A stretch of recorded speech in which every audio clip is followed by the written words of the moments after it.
Today's episode is from a live event that Umbrex hosted in November 2023 with Ron Lumbra, who is the head of the board and CEO practice at Heidrick and Struggles, one of the largest 5 executive search firms in the world. The topic for the session was how to get on a corporate board, and Ron shares insider knowledge about the process, some of which is very non-obvious. We recorded this as a streaming event, and so you'll hear me asking my own questions as well as questions submitted via Zoom chat. I hope you enjoy this discussion. Hello, Ron. It is good to see you again. Will, it's been much too long. Great to see you. Okay, so it's 11:01, so that's the official start time.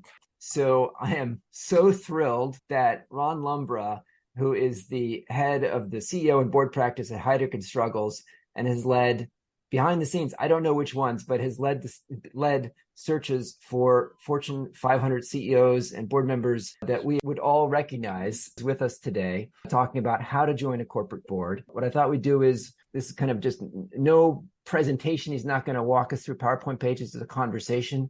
Please put questions you have in the chat. I have come with some questions prepared, a couple to start with.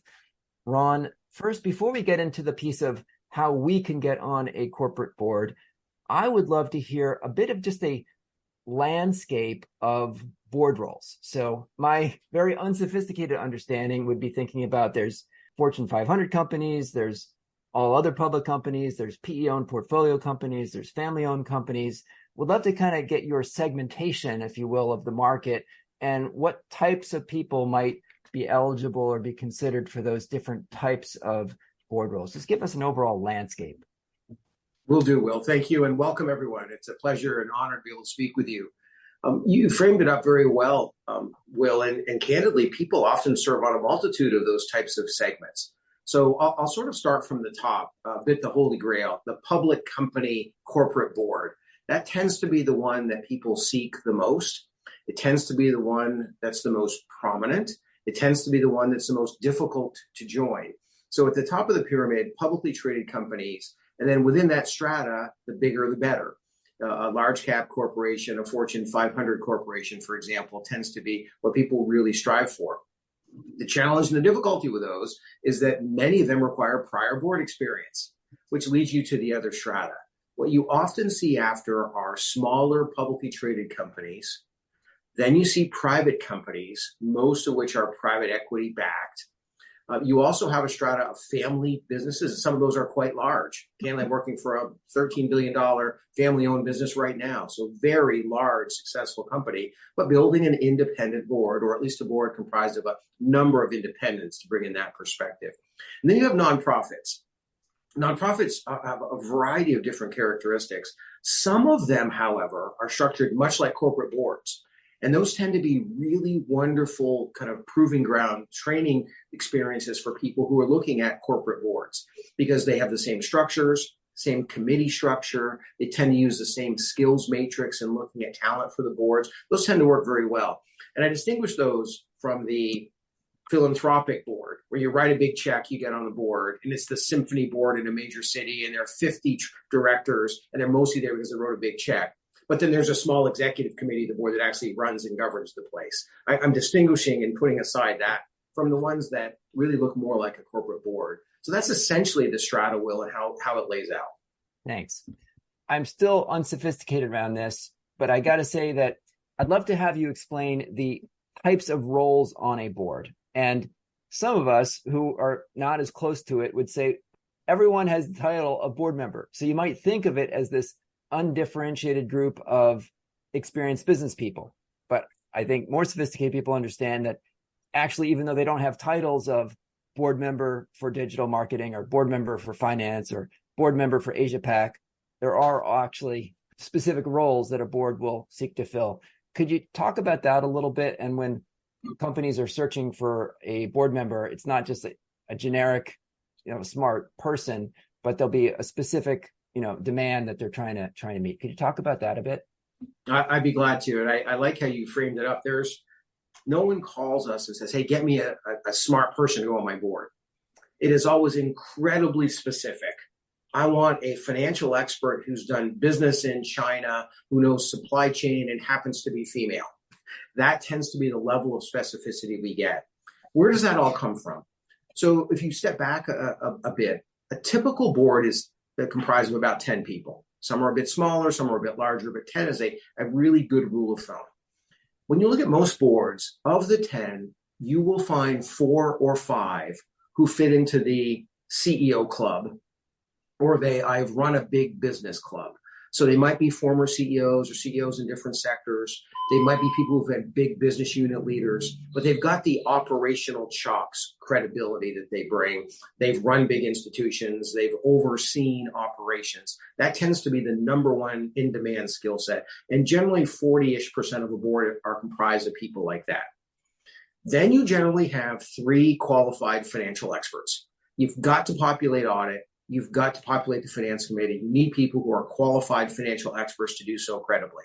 And so there are generally 3 seats that are very much focused on that. The number one skill set in demand for that are CFOs, by far. For a big enough company, someone will take a controller, a treasurer, a VP finance, SVP finance, or they'll take someone who's from one of the big 4, an audit partner retired from one of the big 4. That's the other category that fills those 3. So I share that because that's 7 out of 10 seats I've essentially talked about. What we're talking about are what are the other, and Will, that's what you were alluding to earlier. That's where companies get very specific and say, what are we wrestling with? What voice do we need in the boardroom? So what's really hot now? Cyber and AI. We need people who understand and are leading edge thinkers on cyber and AI, who can really lead us, guide us, help us with some of the challenges we don't even know we're going to confront. We in the past have seen demand in waves for business in Asia, knowing China, knowing India, knowing certain markets. We've seen supply chain. You may recall back in the early days of the pandemic when supply chain was going crazy, boards and companies were struggling. So supply chain really spiked as a skill set that people wanted to bring in. As an example, we're seeing generally an increased look for ESG, and it's a little squishy. It's a little ill-defined. It is, however, something that's on the top of boards' minds, and finding people who are a bit ahead of thinking and experience in that way are important. So I recruited recently the former head of ESG for Caterpillar, the equipment company, to a board. And it was clearly they were looking for someone, this person had been head of ESG at a prominent company with a global perspective, but earlier had run IT, had real expertise around cyber, and had done some things in regulatory in Washington. So they had done a number of things. So to your point, what you see boards do is they put together this thing called a skills matrix. Like, what are the various skills that we need? And it's generally more things than you have number of seats. So you're looking for people that can check more than one box. No ESG, no cyber, no operations, no China, no regulatory, depending on what the company is, of course. And so people that can check more boxes credibly tend to be more attractive board candidates. Could you talk a bit about why people want to be on the board? And, we can have these sort of publicly announced reason, I want to serve, whatever. But in terms of the actual, benefits that you get, talk a little bit about maybe for those different levels of boards, like what is the compensation typically? What sort of advantages do you get in terms of relationships or status or just learning? Like what is the actual benefit that someone gets out of a board? And also maybe what's the time commitment and demand on the demand side? So I answer that question a little bit through the lens of stage of life, and it matters where one is in their life and career. So for operating executives with a day job, still at that stage, generally the notion is going on a board to expand skill set, get an outside perspective, learn from others in a different industry. Because by definition, if you're an operating exec in a sector, you must go on a board in a non-competitive sector. So you're going to be bringing a lot of different experiences, perspectives back into your company and your own skill set from that experience. And vice versa, you'll bring to that company whatever it is that you bring as an executive, as a subject matter expert, knowing an industry or whatever it might be. So that tends to be the quid pro quo. As people get to the back end of their careers, however, the game changes. And to your point, Will, lots of people look at boards as, what am I going to do in the next chapter? I no longer want the grind of running something. I no longer want the grind of traveling the world, constantly being on airplanes, hustling for business and all the operational pressures. But I don't want to go to zero and play golf all day, right? I want to do something else where I can contribute, give back, be engaged and stay relevant. And a lot of the conversations I have with people at that stage of the career it's about life management as much as anything. It's about what do I want to do with myself? And age really matters. And this is a little indelicate, but it's true. You can't really talk about age and various other things under sort of HR constraints in the operational world. Board directors are not employees. Age is not only discussed, it's in the proxy. The age of board members are published in the proxy, and boards have generally a very firm mandatory retirement, age driven. And generally it's between 72 and 75 years of age. And it varies by company. So what you'll see are people who generally go on boards in their late 50s, early 60s, and they will have a decade-ish, maybe a little more than that long tenure on a board before they age off, as it's known. So a lot of times, Will, what you'll see is people who they really are trying to figure out, how do I contribute? How do I give back? How do I stay relevant? How do I stay in the game? How do I continue to build my network in the board world? The other thing that people often think about and learn in the process is being on a board is so different than being an operating executive. I mean, it's like an accordion to your question about how much time. You come together as a board, it's intense. Socially, it's intense in terms of what you're accomplishing. There are intense agendas, and then you disappear. You don't come back together again until 2 or 3 months later, and then you have the same intense experience. So board culture and how the board functions coming together and going apart matters a lot. And generally, you'll see boards meet big corporates about 5 times a year. Some meet 6. Banks will meet 10. That's an unusual sector, though. But what will happen is you'll see this, or you come together 5-ish times a year. There'll be some committee meetings in the interim. Often committee meetings, however, are structured right around and adjacent to a board meeting. So for most people, unless you're on audit, generally your committee meeting will be contiguous with a proper board meeting. The committee meeting will be right there as well. In general, a large cap corporate board, and it varies by size pretty dramatically, pays about $250.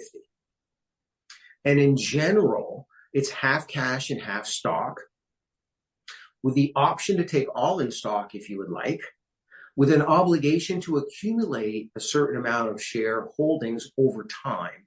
And generally, they target 5x annual board compensation. So at $250, they're looking for you to ultimately have $1 million in stock over time. You don't have to get there on day one, but basically you can't really sell the shares. It's disclosable, a disclosable event as a board member. So generally what people do is they join, they accumulate net worth in the company over time, and when they leave, they're liquid and can sell the stock. It is rarely utilized in terms of current cash flow, because most people candidly who are at a stage to go on boards, it's not about the current cash. They're fine from a cash standpoint. This is more of a net worth creation opportunity. Let's go into the main topic now. Talk to us a bit about how we can position ourselves to get on a board. And that would probably also include a little bit of how does it happen, particularly at some of the not the Fortune 500 level, but are executive recruiters typically involved all the way down, or is it personal relationships? So I guess 2-part question there. How do we get on boards, and how does it actually happen? Yeah. So a couple things to think about. I'd like to link the supply and demand side of this, which is the demand side is what are the board opportunities? And I articulated what a board typically looks like. So generally, if you're not a CEO or CFO, you're competing for those 2 or 3 other seats on a board. So making sure and understanding what is your skill set or your variety of skills that you bring in to that board. Industry expertise, knowledge of the industry, strategic acumen, expertise around cyber, ESG, AI, other things that tend to be very topical. Having that and bringing that into the board is very important. That's essentially what the supply side brings to those seats. Understanding how and the relationships that it takes to get in boards. I wish that our industry controlled board placements, but we don't. About 40% of corporate directors are placed via a search firm, 60% by direct, what I call the private placement market, through relationships, people you know. And I think in many cases, that could be a huge advantage to the people on this conversation. Because the problem with our business, our industry, for everyone, for any candidate, is we are paid to introduce competition. So you could be a candidate in one of our searches. I promise you there are going to be a half dozen people similar, if not equal, also as part of the candidate pool. So you may be in the game, but we're paid to introduce competition. The private placement market is far less competitive.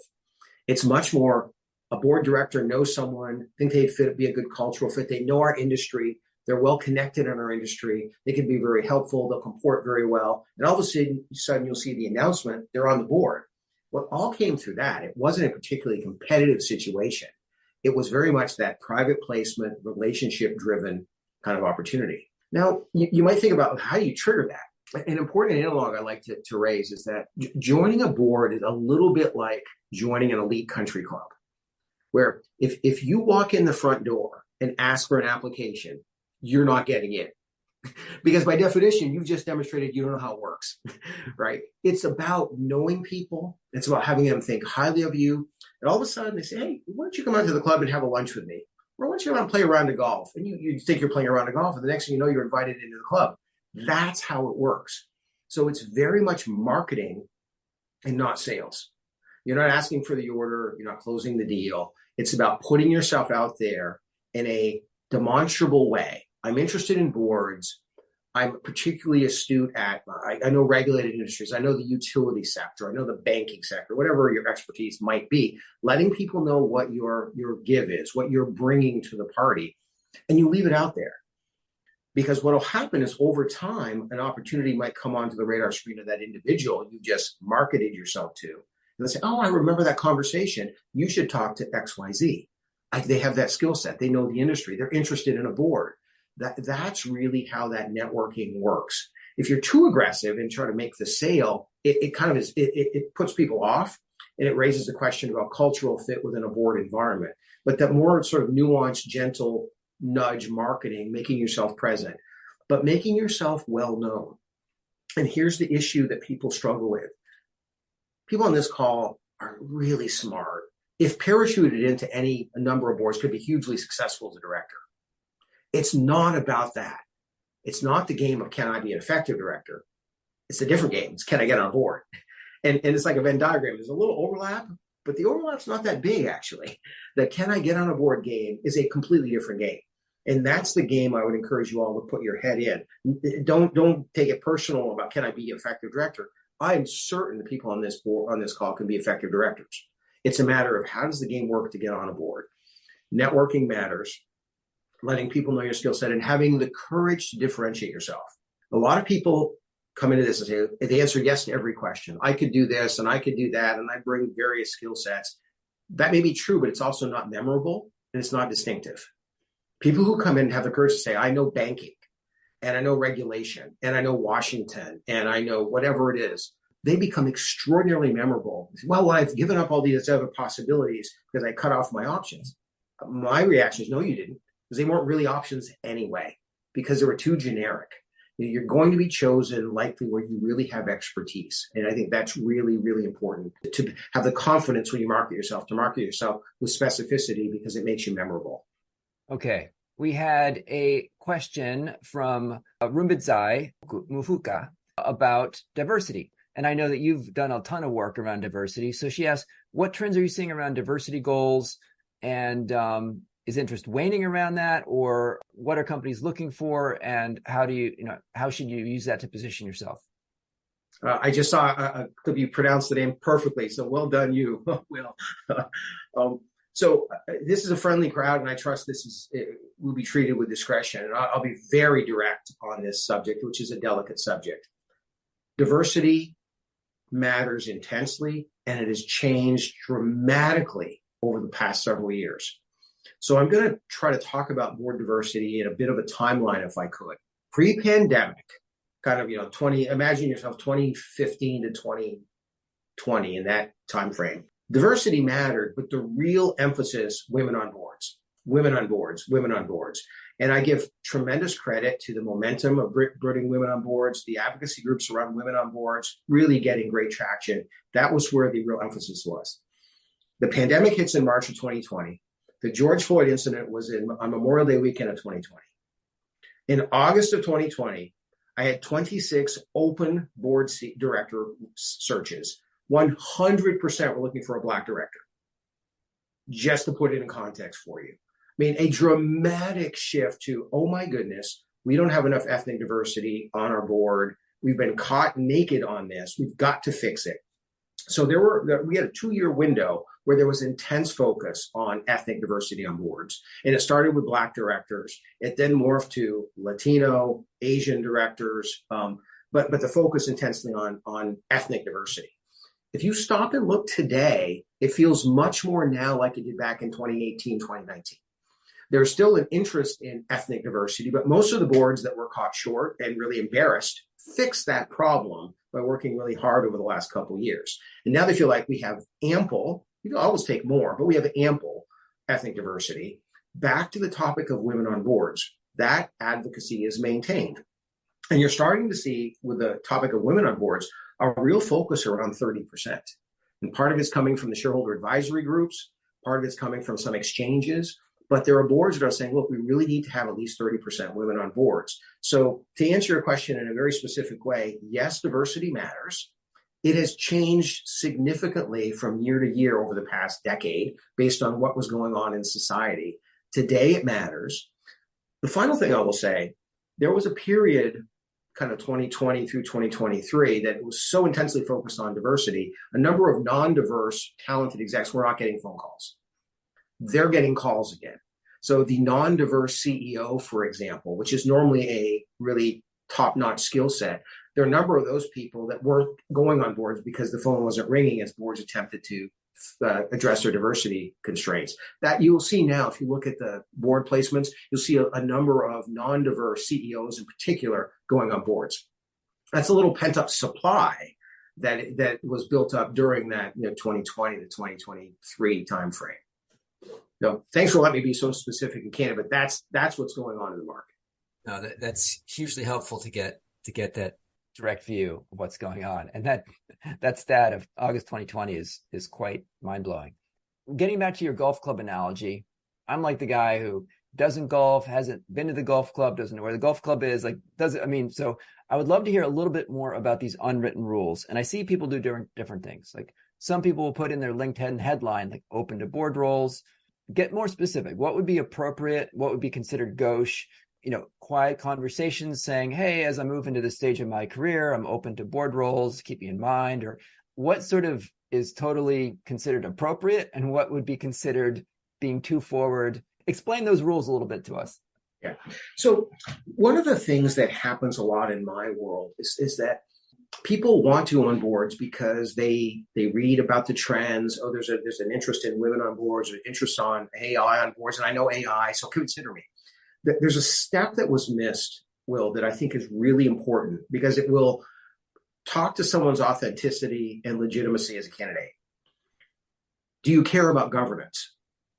Have you thought about governance matters? Does governance matter to you? And where that really comes to bear is if you think about at the end of the process, the old Stephen Covey phrase, begin with the end in mind. When you're referenced for a board, are there actually people who are on boards that are going to be part of your references? Or are going to be just a bunch of operating people around you who also aren't anywhere near board? So they actually don't know how to think about you as a board member. So playing up, getting exposure to governance, understanding governance. And from a consulting standpoint, it comes in a lot of ways. I have addressed boards routinely in my career. I'm an advisor to boards. I've gone on a nonprofit board because I care about the mission, but I also wanted to get in the game of governance. I've taken certain training to help understand governance and becoming an expert at governance. And when I say expert, I want to be careful not to push that too far because sometimes that's pushed too far where people become a little bit the governance police, if you will, or sometimes not so affectionately known as the governance meanie. That's not what it's about either. It's about expertise and wisdom and judgment and decision making, but within the context of I care about good governance. I know what good governance looks like. I may not have been on a board before, a corporate board, but I've done lots of things in my life to get great exposure. And where you see this in operating executives, it's an automatic for a CFO. If you're a CFO who's never been on a board before, you can say, oh, wait, I report to the board at every single meeting. I meet with the audit committee every single board meeting. So you can demonstrate, I work with boards. Sometimes CHROs can do that. I work closely with the head of the comp committee. I've gotten a sense for the compensation committee and how it works. I'm close to members of that board. So whatever angle might be there for you to get close to boards, so you can then in a conversation demonstrate a knowledge of board culture, of board functioning, of the board agenda and what matters, and a familiarity with how people comport within a board. Huge difference maker. So it's the way you go, Will, from not being a golfer at all or going to a country club to, I may not be a scratch golfer, but, I know how the game works and I have a feel for it. And that can be demonstrated. Because what you're solving for, boards are mortified about making a mistake, especially corporate boards. And here's the deal. If you hire an operating executive and it's the wrong executive, you fire them and get another person and you move on. Getting rid of a director, especially in a public company environment, is painful. It's public. It needs to be announced to the marketplace. It's embarrassing to both parties if it's pre-retirement. So it's hard to get rid of a director, shockingly, much harder than it is for an operating executive who's underperforming. So boards create a very high bar to say, I don't want to bring on anyone who's going to be disruptive, not fit our culture, not add a value, take up a seat. I need to really make sure they understand what they're doing when they get in. And that's why the bar is so high. Yuri Narcissus asks a question. Some business schools are offering board director certification programs. So are those helpful to get on a board? And there's also probably the National Association of Corporate Directors that may offer some kind of programs. Are those helpful, or are those just be considered like completely irrelevant for decision makers? Yeah. Whether you've gone through one or not is irrelevant. I've not had one time in all my experience say, I'm glad the person went through that Wharton program. Now they're in, we like them. However, going through these programs makes a person more knowledgeable, more sort of contemporary and topical on the subjects, the themes around governance. It makes you a better interviewee, someone who really is able to tell their story in a better way. So if you haven't the experience, I actually do encourage participation in those programs, but I don't like to oversell them. Because the mistake on the flip side is what I mentioned earlier. NACD is notorious for this. They have a number of good programs, but you don't want to come out of them and sounding like you just come out of an NACD workshop, because you sound like someone who has an academic approach to boards as opposed to a visceral, I get business. I know this industry. I have wisdom and judgment I can bring. That's what boards are after. So use them in the context. I'm trying to get smarter about governance. I'm trying to be more conversational about hot governance topics. That's where the real value add is. In one of your earlier answers, you were talking about how, to demonstrate that you care about governance, one way to do that would be get on a nonprofit board. Talk a little, and that might be it sounds like one of the easier first steps for a lot of people to get on a nonprofit board. Could you talk a bit more about what type of nonprofit might be good and what specific role on the board? Should you aim to be on a specific committee? Like if you are going to do that, what sort of role and what should you be able to say about your experience on that nonprofit board? So I have a couple of reactions. One is more the human sort of fundamental reaction, which is at first and foremost has to be a subject, a mission that makes sense for you, that you're passionate about. It doesn't matter what you could care about the environment. You can care about arts, you can care about education, you can care about health and wellness. It doesn't matter as long as you care, because these things are work. And you don't want to be on your third board meeting, which is, I did this as a means to an end. But I'm not really that interested in the topic. I don't really like my fellow directors. It's not really inspiring me. You will be a poor director by definition in that environment. It'll be hard to be enthusiastic. So solve for, what do I care about? And it doesn't matter. There's no one topic that's more interesting or important than another. Because if you care about it, you're going to lean in, you're going to bring your best to it, and you're going to impress your fellow directors. And that's what it's about. In terms of committees, it aligns a bit by what you bring in naturally. So if you're a financial expert, you're going on the audit committee, the finance committee, that will be a natural fit for you. There's the governance committee, which is really a good committee for people to go on because it's about succession on the board. It's about how boards work. It's about governance processes. It makes one a very much more astute observer of boards and board governance. The compensation committee is a good one because that's another value add you bring on to boards in the future, understanding compensation, the dynamics of that. So it doesn't matter as much which one, but engaging in committees is where the work happens. Most board chairs will have been former committee chairs. So getting on a committee where you care and can grow and develop and all of a sudden be tapped like, oh, I'm chairing the comp committee or the governance committee. Oh, they're doing chair succession. I'm now the board chair. That makes a big difference because as you try to go to a corporate board from a nonprofit, people will look at you and say, oh, a greater amongst equals. That's a phrase will I attribute to you in the past. You've been able to distinguish yourself on the team of a board where the board has rallied around you and your leadership. You've been asked to chair the board. That speaks volumes for your ability to comport well on a board, to be seen as a leader. So you grow with them. And this takes time. But generally boards are staffed over the arc of time. I mentioned before, board tenure is generally more than a decade. So this doesn't have to happen on the day you join. If you like the mission, the theme, you're adding value, you will find yourself on committees. You'll find yourself running a committee, could find yourself chairing the board. It will be a natural evolution.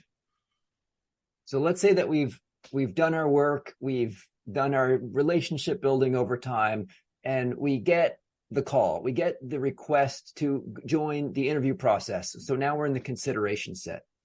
You are often, one of the first steps in that process, and you see it all the way through.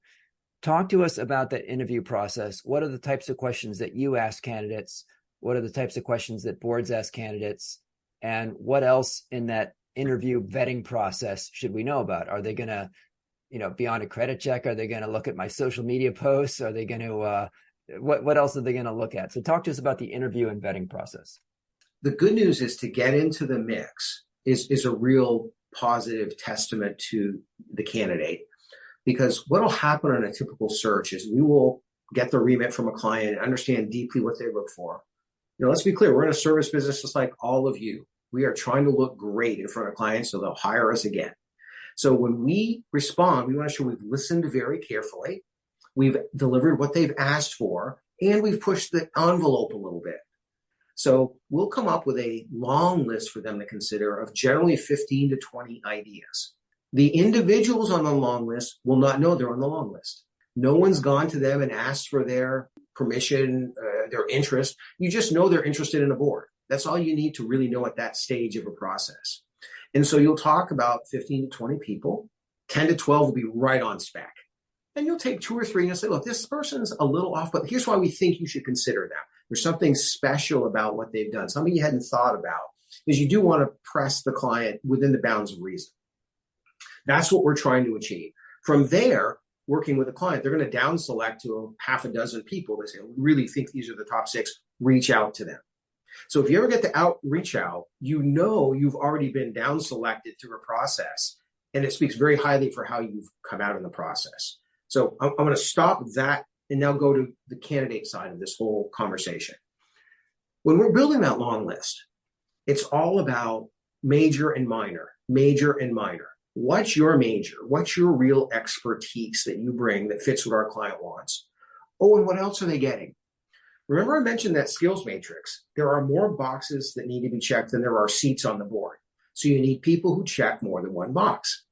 So you'd love to have someone, and I'll just make this up. Say you're looking for a financial expert. So great, financial expert is the major. What else has this person done? Oh, they had a stint in operations. They had a stint in Europe. They also oversaw IT for a period when that was collapsed under them organizationally due to an organizational change. Those are the kinds of stories that really make a candidacy robust. It's not only do they cover the major, that goes without saying, here's all the other things you get with this individual. Then the next thing is cultural fit. How do they comport within a board? How do they operate within a board function? Have they demonstrated in their career the ability to work in a team-like setting? So there it really shifts from operating exec or person who gets stuff done, task completed with great success onto the next task, to how have I worked in this kind of setting? And I think that's where people on this call have a great advantage. You've worked in so many situations where it's been committee-oriented. You've had to bring a diverse group of people on side. That skill set is really taken for granted. And so bringing that to the forefront of here's what I've done in my professional career. Here's what I can bring into a board. Here's how I would comport within a board. And here are all the examples in my career of having done that. We really look for that because at the end of the day, we are trying to bring to clients a great short list of people who they can't decide between because they're all so good. and they would all fit so well, and they're torn about who to bring. And that's ultimately what it is for our business is, oh, great, when the next board opening happens, they're going to call us. It's not competitive because they were so happy with the outcome. So that's ultimately what to think about. What's your major? What's your minor? What are your examples of comporting and working effectively in a board-like setting? The fourth that's often taken for granted is the logistics. Can you do this? Do you have schedule control to be able to do this? Does it conflict with other things that you have on your plate? So, this may be laughable and simplistic, but, for people that are really top-notch board candidates and let's say are on a couple boards already, demonstrably good directors, proven, the biggest challenge is calendar. On that third board, will they have conflicts with their existing boards? And often they do, and it will eliminate very good candidates. So whether it's conflict with your board, conflict with your day job, other commitments in your life, the basic rudiments of can I do this? Geography, very simply, comes in. A lot of people, when they're looking for their first board, they could live on the East Coast. I'll take a board in Seattle. No problem. I can do it. Well, that's true at that moment in time because you're anxious to go on a board. 5 years in, the notion of, traveling to Seattle 5-6 times a year may be less appealing. So people really look carefully about geography. Is this person in our ecosystem? Are they likely going to be able to do this for a period of time? And so when you think about boards and your own journey to a board, do not overlook geography. Some of the first boards people go on are in the local geography. They're known, they're trusted, they're referenceable, they're seen as a good cultural fit. And it's a fact that sometimes people gloss over, but it really matters. And what sort of vetting should people expect? So what's the standard for board members other than a normal criminal background check? What other things would be part of that mix? Yeah. So you have to put this in two categories, Will: formal and informal. So formal process is we will do some light off the record background checks on people because we just know a lot of people and it's our job to know a lot of people.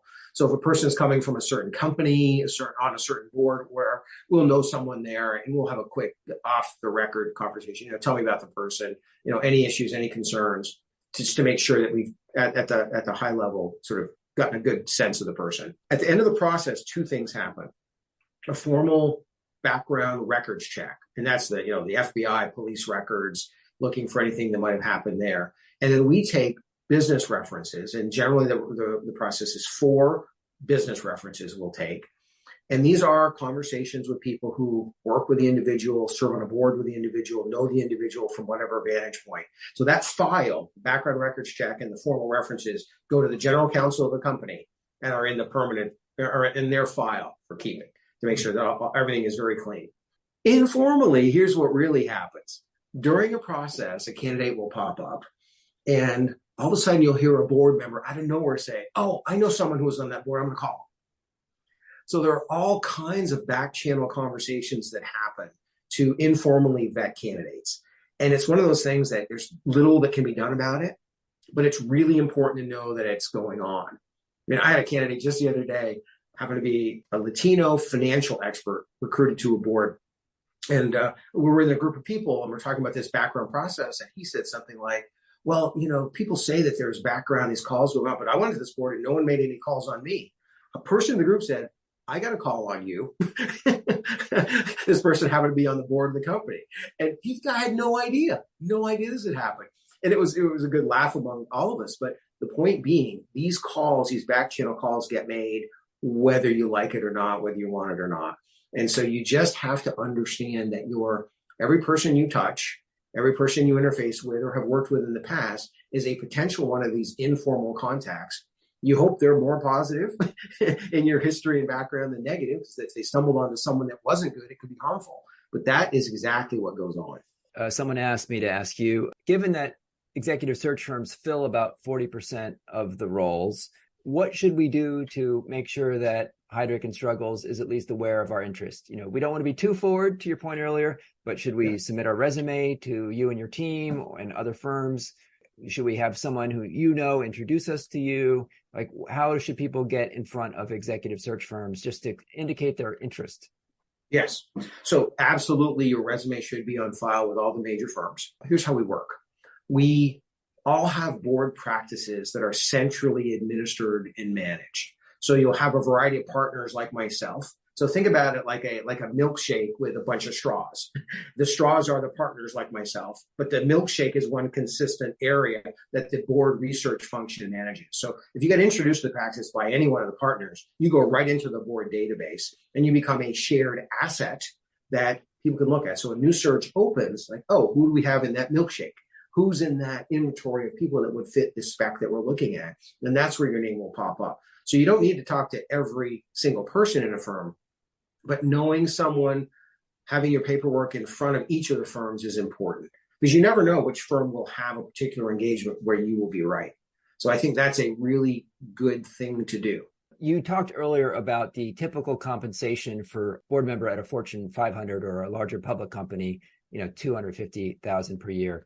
What's the typical compensation at some of the smaller public companies or at private equity owned portfolio companies and at family owned companies? What's sort of the typical ranges that you'd see? So generally what happens is the smaller companies will downsize a bit on comp. So if you take say a $500 million to $1 billion-ish, $1.5 billion kind of public company, their compensation is a lot closer to 150 from the 250 I mentioned. If you took an Uber large cap company, they're probably closer to 350. So there is a sliding scale tied to revenues for sure. So if you take a smaller company, it's probably closer to 100, 150 at the small end. Similar for private equity. The private equity situations are sometimes different in that they'll offer things like co-investment opportunities and other things. So it's not as straightforward a comp program for that reason sometimes. They'll bring in someone who knows the sector really well and may have a point of view on the company when they're excited to be on the board. They want a chance to invest in the company. So they'll trade perhaps cash comp in some cases for ability to invest in equity. So it's a little different, but its size is about the same. Family-owned businesses tend to try to mirror the public company equivalent based on the similar revenues, but they do it in cash. They generally don't have the equity program the way that private equity or a public company would have. It tends to be more cash equivalent. So if you went on a very large family-owned enterprise, the comp would be very comparable to what you see as public company comp. And the reason they do it that way is the view is, well, we want the caliber of executive that would be on a similar public company, and the opportunity cost for that individual is what they would, we're going to have to make up for. So we're going to pay them similarly. So they can be quite lucrative. There aren't that many of them, but they can be quite lucrative. And then Fernando asked a question about how can younger professionals, in their 40s, 50s, join a board of directors, or 30s even. Sounds like you laid out the kind of 7 out of 10 roles. If you're interested in trying to get into one of those 3 roles, what other tips do you have haven't already mentioned about how to position yourself?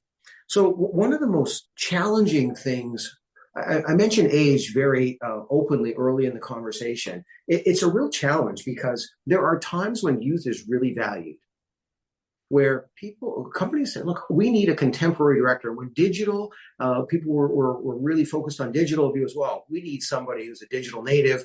We want someone whose age starts with a 3 or 4 on this board because they're a lot closer. And that was a real trend. What you found, however, is that when crises hit, for example, when the pandemic first hit, I have an airline client, and they had a contemporary digital director, quite a bit younger than most of the other board. And the feedback you got was essentially, look, when it really hit the fan, this person was not helpful. They just didn't have the life experience. They hadn't been through crises before in a big leadership role. So they couldn't really be helpful to us. So you have to understand what you're able to bring at any point in time in your career. My experience is that most people who can solve that first puzzle, can I be effective on a board, haven't thought carefully about in what circumstances. And I think it's really important to know the average age of a first-time director on a publicly traded larger cap board is 58, just to put in context.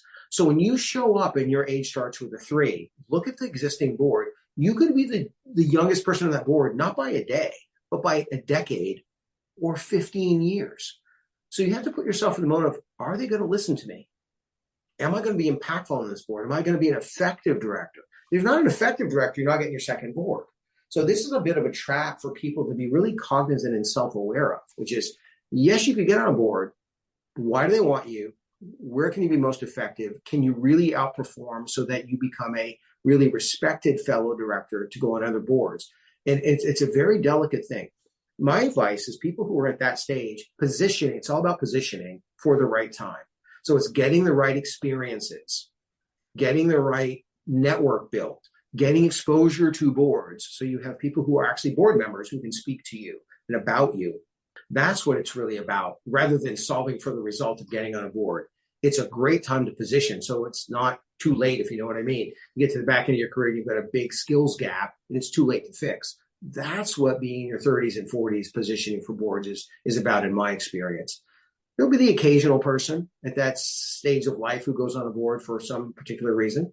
Nothing wrong with it, but it's unusual, especially in the big corporates. Andre Kari asked a question about, can you share any examples? And I think we can focus on sort of the interview and vetting process, not necessarily the service on the board, but through that process of someone who was a real superstar, and this could be sanitized or unsanitized, and also definitely probably sanitized stories of anyone that entered that process was doing well and then crashed and burned. What did they do so that we can learn to avoid that? Someone who crashed and burned through the vetting process. So, yes, I have an example. And this is a public company CEO. So it gives me no pleasure to tell you the story. I will protect the innocent here, not share the name. But this is a person who'd been a public company CEO who could not break out of the I'm running the place mode. No matter how much intellectually they knew going on a board is different, I've got to check my operational leader mentality and be an advisor, be a fellow director, be a supporter of the leadership team. They could not help themselves. And so this is a person who on paper could not have been a better fit. Right industry background, extraordinary track record, good person, interpersonally over a beer or a glass of wine, fun conversation, but just could not help themselves from overstepping the bounds. And it became evident as the process went forward. And then when you started doing the informal referencing around this person in their own board, it was like, handful to manage. Really, sort of respected the board, but definitely wanted to do what they wanted to, muscled the board along. The candidacy completely crashed for the lead candidate. So the moral of the story, I think, in that example is understanding that whatever our day jobs are, there's a different role to be served when on a board. And when you're interviewing for another day job, you bring all your day job stuff, 100%, because that's what's putting you in the A+ category for the day job. It's what could harm you terribly for a board because it's not the day job. So it's being able to say, all that I know and all I am in my day job, I can bring to you in a board, but I will act like a board member.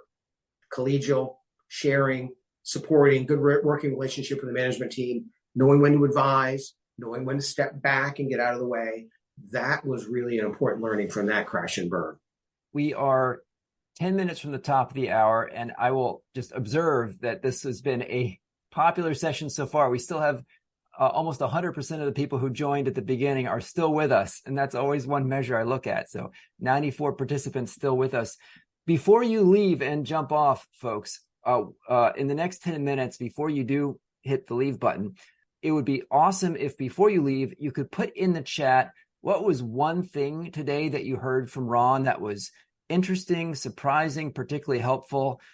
Sometimes speakers don't know. It might have been an offhand comment that listeners found particularly useful, and we want to share those with Ron. So that would be a real gift if you could do that before you leave.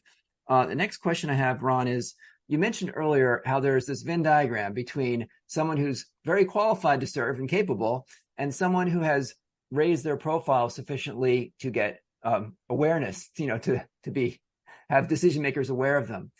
Talk to us of maybe a few examples of what people have done outside of just doing their own job well of raising awareness, whether that might have been people who did some writing or did the speaking on the side or, did something on the side to help raise their awareness, maybe volunteered for the industry association or something. What are some things you've seen people do to raise awareness?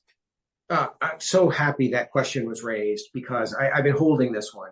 I didn't want to be too presumptuous about the audience, but I have a sense. When I look at people who come from the consulting business, then go on boards, there are a few themes.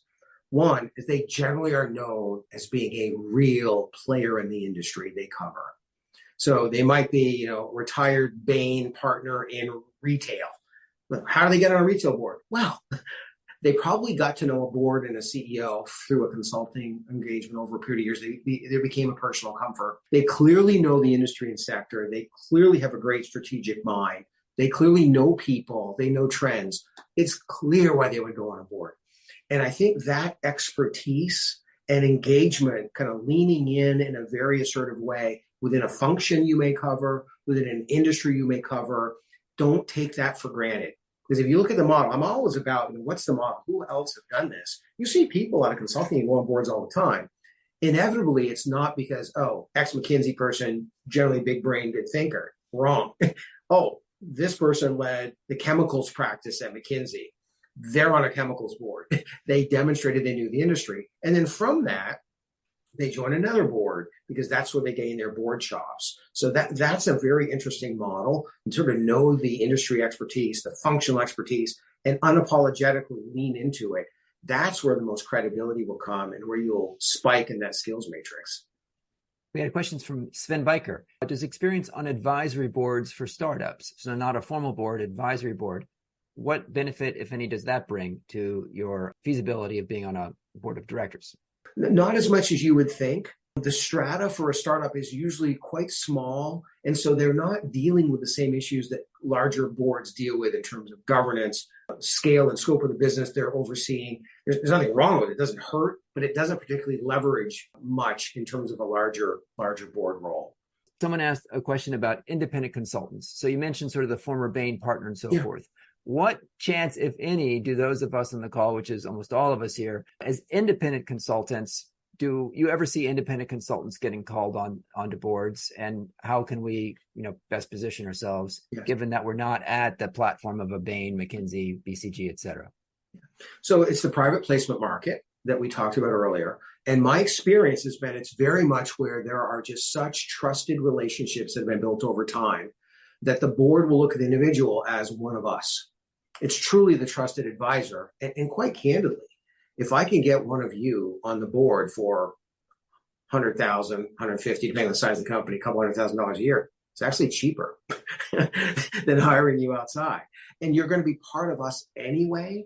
So you see in the smaller and mid-sized companies that structure. You'll see people go on and you'll look at the background of the resume and you'll say, okay, I don't quite see what it is other than, been an advisor to this company, to these individuals, truly trusted.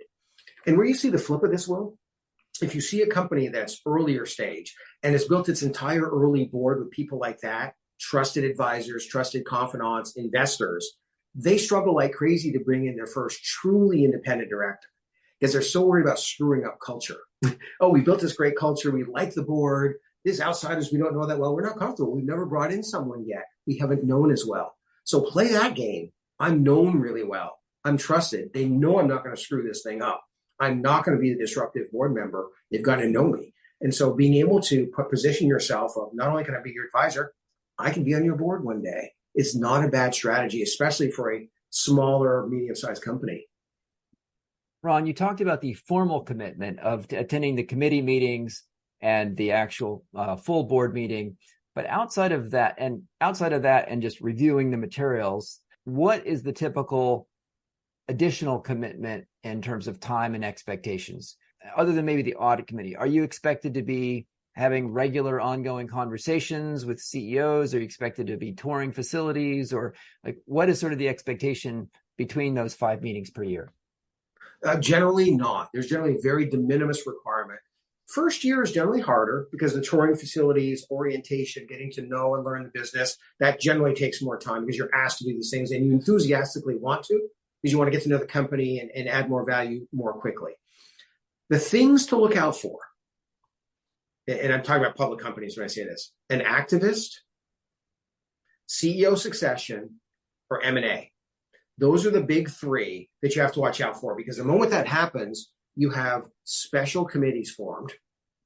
You have all kinds of, I've had 2 active situations with big public companies that you've read about this year. These boards are meeting weekly with special committees and the full board invited to all committee meetings. And these guys have been working so much harder than they ever signed up for. it's been almost a near full-time job dealing with these activists. This often leads to CEO succession, so the problem gets worse. So those are the things I were advising. Just ask those three questions. How imminent are any of those three? And then if so, be ready to really engage. And then you have to ask yourself, okay, if I'm a sitting CEO, I don't have time for this, right? You can have your committee. I got a company to run. I can't. So the board will look for the people that can do heavy lifting. That could be one of you. Your advantage, competitive advantage could be I have schedule control and I can serve on a special committee. I can dig in because boards have some people that are heavy lifters and some that are light touch, but they're heavy wisdom judgment kind of people. So being a heavy lifter on a board is not a bad thing, and it's truly a differentiator. Ron, this was an incredibly useful session. I learned so much, and I've had so many messages to the whole group and direct messages. And if you want to share with us a link to if people want to submit their resume to Heidrick and Struggles to be considered, we will share that with everyone who signed up today. Okay, thanks everyone. We'll leave this open just for a minute. So for people who wanted to put their final chat in, and we'll wrap it here. Ron, this was amazing. Thank you. Great. Thank you all.